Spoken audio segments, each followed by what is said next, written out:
Լոս Անջելեսում 6-րդ օրն է չեն դադարում ապօրինի ներգաղթյալներին երկրից վտարելու միգրացիոն ծառայության գործողությունների դեմ ցույցերը, որոնք ուղեկցվում են ձերբակալություններով։ Ցուցարարները բողոքում են նաև քաղաքում ազգային գվարդիա տեղակայելու դաշնային իշխանությունների որոշման դեմ։ Լոս Անջելեսում երկրորդ օրն է նաև պարետային ժամ է սահմանված։ Սպասվում է, որ առաջիկա 48 ժամում կտեղակայվի նաև ծովային հետևակի 700 զինվոր։ Քաղաքապետը զգուշացրել է, որ եթե միգրացիոն ծառայությունը շարունակի ներգաղթյալների դեմ ռեյդերը, ազգային գվարդիան էլ մնա փողոցներում, ապա պարետային ժամը ևս կշարունակվի։ Քերեն Բասը բնակիչներին կրկին զգուշացրել է կարգուկանոն պահպանել, ապա հավելել, որ ցանկանում է անձամբ խոսել նախագահի հետ, որպեսզի վերջինս հասկանա իրավիճակի լրջությունը։ Քաղաքապետը Սպիտակ տանն է մեղադրել իրավիճակը սրելու համար, ասելով, թե իրեն հայտնի չէ դրա նպատակը։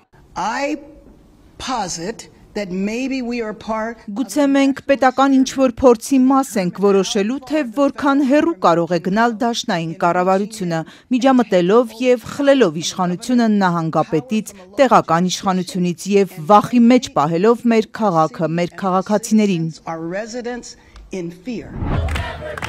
Ցույցեր են նաև այլ քաղաքներում, այդ թվում Նյու Յորքում, Սիեթլում, Չիկագոյում, Վաշինգտոն նահանգի Սփոքեյն քաղաքում արտակարգ դրություն եւ պարետային ժամ է հայտարարվել, երբ ցուցարարները փողոցներ են փակել։ Կա 30-ից ավելի ձերբակալված։ Քաղաքապետն ասել է, որ ցուցարարները մի քանի անգամ չեն ենթարկվել ակցիաները դադարեցնելու իրավապահների պահանջին։ Գիտեմ, որ մեր ներգաղթյալների եւ փախստականների համայնքում հսկայական վախեր կան։ Իմ սիրտը այն ընտանիքների հետ է, որոնց բաժաններ են, որոնք վախեր ունեն առ այն, թե ինչ է իրենց սպասվում աշխատավայրում կամ եթե շարունակեն ապրել Սփոքեյնում։ Չնայած տեղական իշխանությունները պնդում են, որ Լոս Անջելեսում ազգային գվարդիայի տեղակայումն անօրինական է, պաշտպանության նախարարը կրկին ասել է, որ ամեն ինչ օրենքի շրջանակում է։ Փիթ Հեքսեթը նշել է, որ ազգային գվարդիան օգնում է պաշտպանելու իրավապահ մարմիններին պատկանող օբյեկտները։ Լոս Անջելեսում ազգային գվարդիային եւ ծովային հետևակին տրամադրված յուրաքանչյուր թույլտվություն Միացյալ Նահանգների նախագահի լիազորությունների ներքո է, օրինական է եւ սահմանադրական։ Նախագահն իր հերթին Քենեդի կենտրոնում ասել է, թե Լոս Անջելեսում ստեղծվել է իրավիճակ, որն անգործության հետևանք է։ Դոնալդ Թրամփը պնդել է, թե իրենց միջամտության շնորհիվ կարողացել են մարդկային կյանքեր փրկել եւ հսկայական ավելացություններ կանխել։ Ոստիկանությունը մեզ խնդրում էր գալ։ Նրանք շատ ուշ դիմեցին։ Ստիպված էին գալ փրկելու միգրացիոն եւ մաքսային ծառայության շատ աշխատակիցների, որոնք, ինչպես գիտեք, թաքնվել էին մի շենքում եւ հարձակման էին ենթարկվում։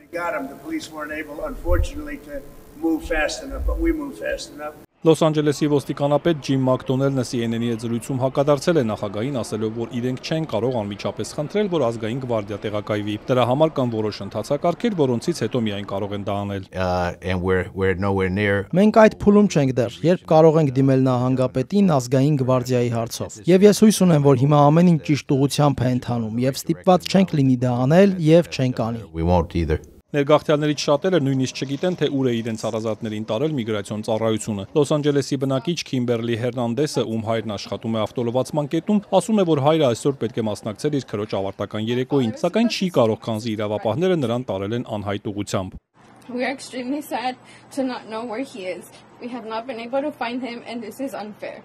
Մենք չափազանց տխուր ենք, քանզի չգիտենք, թե որտեղ է նա։ Մենք չենք կարողացել գտնել նրան եւ սա անարդար է։ Մենք կցանկանայինք ապրել առանց ձերբակալվելու մշտական վախի։